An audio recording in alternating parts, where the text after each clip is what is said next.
The waitress had 20 minutes left on her shift when she did something that would change her life forever. She paid for a stranger's meal with her last $40. What she didn't know? The homeless man watching from the corner booth wasn't homeless at all. He was worth $2.3 billion. And tomorrow morning, 3 black SUVs would pull up to her modest apartment.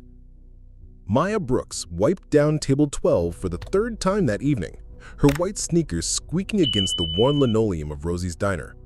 The fluorescent lights buzzed overhead, casting harsh shadows across her tired face.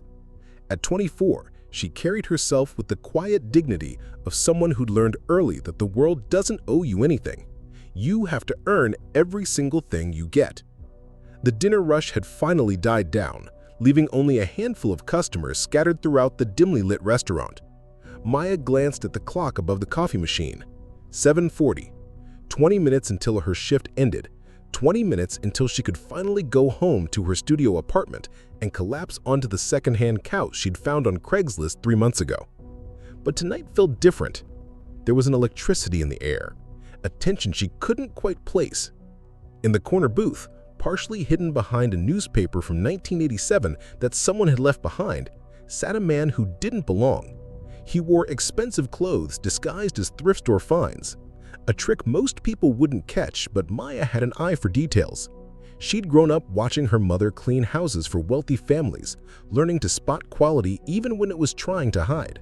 The man's name was Anthony Rivera, though nobody in this diner knew that. Nobody knew he was the CEO of Rivera Industries, a company that employed over 200,000 people worldwide. Nobody knew he'd built his empire from nothing, starting with a single food truck when he was 19 years old. And nobody knew that he'd been coming to diners like this one for the past 6 months, searching for something he'd lost along the way, his connection to the people who made his success possible. Anthony had grown up in a neighborhood not far from here. His mother had worked double shifts at a diner just like Rosie's, coming home with aching feet and stories about customers who barely looked at her. She died when he was 16, her final words a whisper about how she hoped he'd never forget where he came from. But somewhere between his first million and his first billion, he had forgotten. The boardrooms and penthouses had become his reality, while places like this, places that smelled of coffee and hard work and dreams deferred, had faded into memory.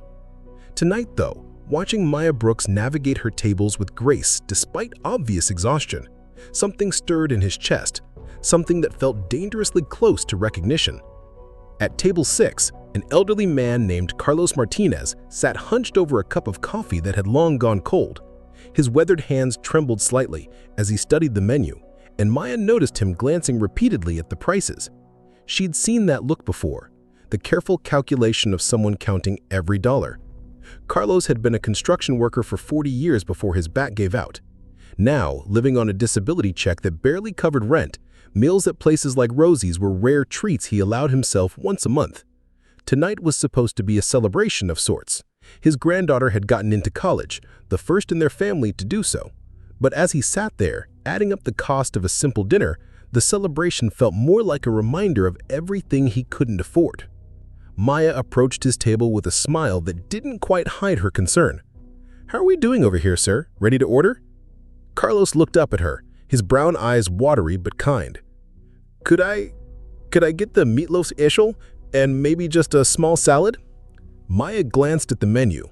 $22. She watched as Carlos fumbled with his wallet, counting bills with shaking fingers. $15. 7 singles and 8 ones scattered across the sticky table. "Actually," Maya said, her voice gentle, "let me check something in the kitchen. I'll be right back." She walked to the back of the restaurant, her mind racing. In her apron pocket was her tip money from the night, $43 and some change. It wasn't much, but it was hers.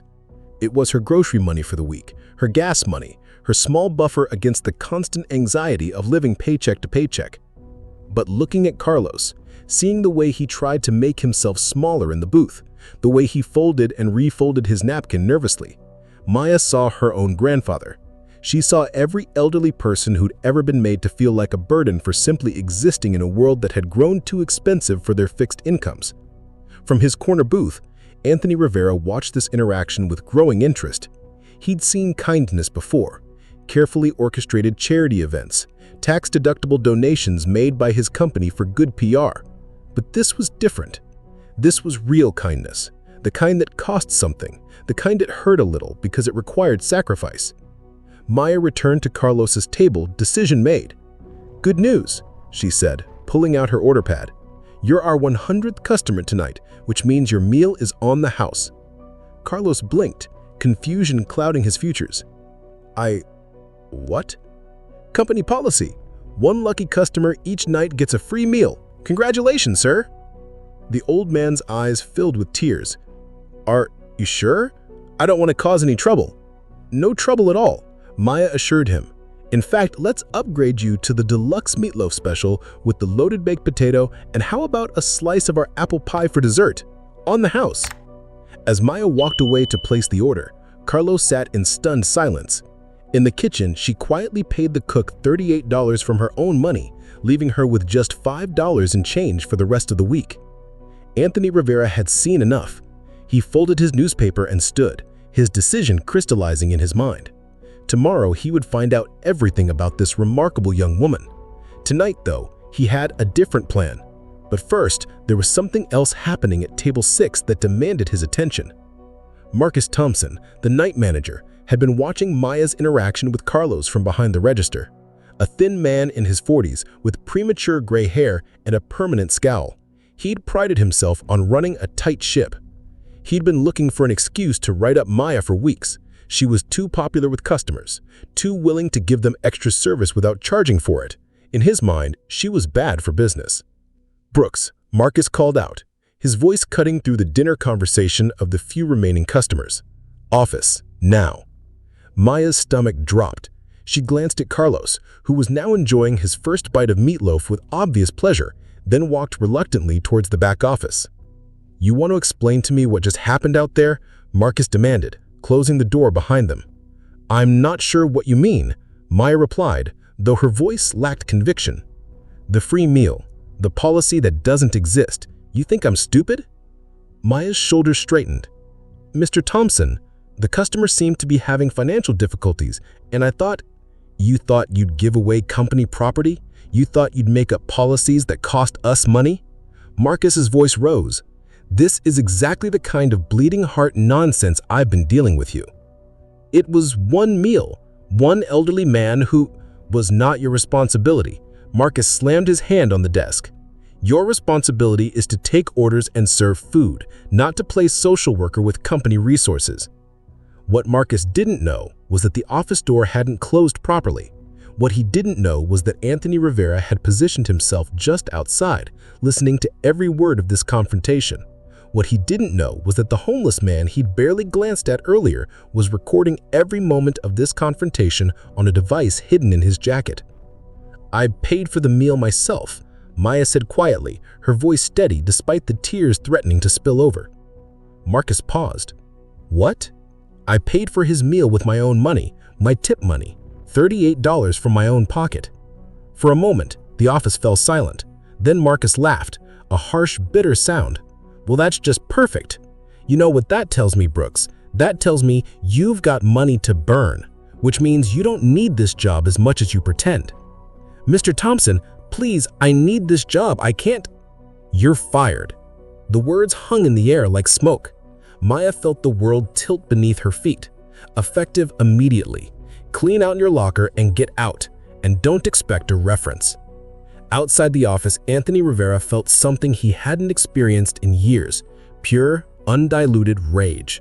Not the calculated anger of a business deal gone wrong, or the frustration of a competitor's move.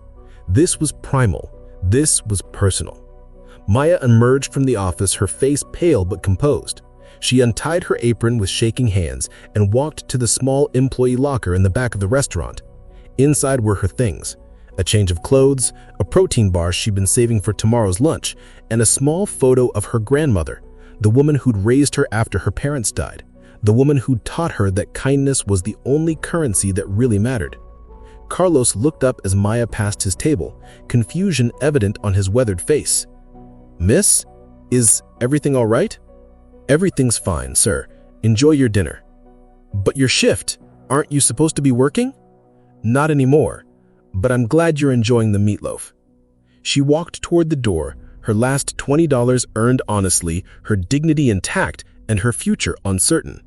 Behind him, Carlos Martinez sat with a fork full of food halfway to his mouth, beginning to understand what had just happened. And in the corner, Anthony Rivera made a phone call that would change everything. The next morning dawned gray and cold, with the kind of drizzle that makes everything look like a watercolor painting left in the rain. Maya sat at her small kitchen table, laptop open, scrolling through job listings with growing desperation. Her savings account showed a balance of $127.43. Rent was due in 12 days. She'd barely slept, replaying the events of the previous evening over and over. Had she done the right thing? Marcus was terrible, but the job had paid her bills. Now she was unemployed, blacklisted from the only restaurant chain in a 50-mile radius with no prospects and dwindling options. A knock at her door interrupted her spiral of anxiety. Maya frowned. She wasn't expecting anyone, and her few friends knew she worked mornings at the diner. Well, used to work mornings. She peered through the peephole and froze. 3 black SUVs were parked outside her apartment building, their windows tinted dark. Men in expensive suits stood by her door, waiting patiently. Maya's first thought was that she was in trouble. Had Marcus reported her for theft? Had she unknowingly broken some law by paying for Carlos's meal? Her hands shook as she slowly opened the door, keeping the chain lock in place. Maya Brooks? The man at the front was tall, well-dressed, with kind eyes and an expensive watch. Yes? My name is Logan Chen. I represent Rivera Industries. We'd like to speak with you about a job opportunity. Maya blinked. Rivera Industries. She'd heard the name, though she couldn't place where. I'm sorry, there must be some mistake. I'm a waitress. Well, I was a waitress. I don't have any skills that would interest a company like yours. Logan smiled. Ma'am, you'd be surprised. May we come in? I promise this will be worth your time. Against her better judgment, Maya unlatched the chain and opened the door. Logan entered, followed by 2 other people, a woman with a tablet and a man with what looked like legal documents. Miss Brooks, yesterday evening, you were observed performing an act of extraordinary kindness. You paid for a stranger's meal with your own money, and when confronted by your manager, you chose integrity over employment. Maya's confusion deepened. How do you know about that? Because, Logan said, my employer was there. He saw everything, and he'd like to offer you a position. The woman with the tablet spoke up. Miss Brooks, what do you know about Rivera Industries? Not much, I admitted. I think they're a big company? One of the largest privately held corporations in the country. Food service, hospitality, retail. We employ over 200,000 people worldwide. Maya felt dizzy. Why are you here? Logan leaned forward. Because yesterday, you demonstrated the exact qualities our CEO values most: compassion, integrity, and moral courage. He wants to offer you a position as Assistant Director of Employee Relations, starting salary $85,000 a year with full benefits and a signing bonus of $10,000. The room fell silent, except for the sound of Maya's coffee maker gurgling in the kitchen. She stared at Logan, certain she'd misheard. $85,000? The position involves traveling to our various locations, identifying issues with employee treatment, management problems, and implementing solutions. Think of it as professional kindness, with the power to actually make changes. Maya's mind raced. This is because I bought an old man dinner? Because, Logan said, when faced with a choice between personal financial security and doing the right thing, you chose the right thing. That's exactly the kind of person Mr. Rivera wants representing his company. The woman with the tablet handed Maya a tablet. On the screen was a contract, but Maya couldn't focus on the words. Her vision was blurring with tears she'd been holding back since yesterday. There's one more thing, Logan said gently. Mr. Rivera would like to meet you. He's waiting downstairs in one of those SUVs that probably scared you half to death." Maya laughed through her tears. "This is really happening?" "It's really happening. But first, there's someone else who wants to see you." Logan nodded to the man with the documents, who handed Maya a folder. Inside was a photograph of Carlos Martinez, smiling broadly, holding what looked like a college acceptance letter. "Mr. Martinez wanted you to know that because of your kindness last night, he had enough money left over to help his granddaughter with her college application fees. She got her acceptance letter this morning. Full scholarship to State University." Maya's tears came freely now. "How did you find all this out?" Mr. Rivera makes it his business to follow up on acts of kindness. He's learned that good things tend to create more good things, like ripples in a pond. Outside, Anthony Rivera sat in the back of one of the black SUVs, watching through tinted windows as his employees delivered the news that would change Maya Brooks' life. He thought about his mother, about the diner where she'd worked, about the customers who'd never bothered to learn her name. Tomorrow, Maya would start her new job. She'd visit Rivera Industries locations across the country, looking for managers like Marcus Thompson, finding employees who needed advocates, creating policies that protected workers instead of exploiting them. But today, she would meet her new boss. Today, she would learn that the homeless man in the corner booth hadn't been homeless at all, but a billionaire who remembered what it felt like to count every dollar, to choose between dignity and survival, to watch good people get crushed by systems that valued profit over humanity. As Maya signed her contract with shaking hands, Logan smiled. "Welcome to Rivera Industries, Miss Brooks. Mr. Rivera is very excited to work with someone who understands that the true measure of success isn't what you achieve for yourself, but what you make possible for others." And in that moment, Maya realized that paying for Carlos Martinez's dinner hadn't cost her anything at all. It had been an investment in kindness, in humanity, in the radical idea that doing the right thing might actually be rewarded instead of punished. The 3 black SUVs would take her to Rivera Industries headquarters, where she'd meet the man who'd been watching from booth 7, where she'd learn that her act of kindness had been captured not just on the restaurant's security cameras, but on his heart. Some stories end with justice served cold. This one ended with kindness served warm, like a meal shared between strangers who were about to become family. But that meeting, that conversation between Maya and Anthony Rivera, between the waitress who'd sacrificed her last $40 and the billionaire who'd never forgotten his first, that story is entirely different. One that began with a simple question. How do we make sure no one ever has to choose between kindness and survival? The answer would reshape an entire company, protect thousands of workers, and prove that sometimes paying for a stranger's meal is really an investment in changing the world. Did Maya make the right choice that night at Rosie's Diner? Look around at your own life, at the opportunities you have to choose kindness over convenience, courage over comfort. What would you have done? And more importantly, what will you do tomorrow when faced with your own moment of choice?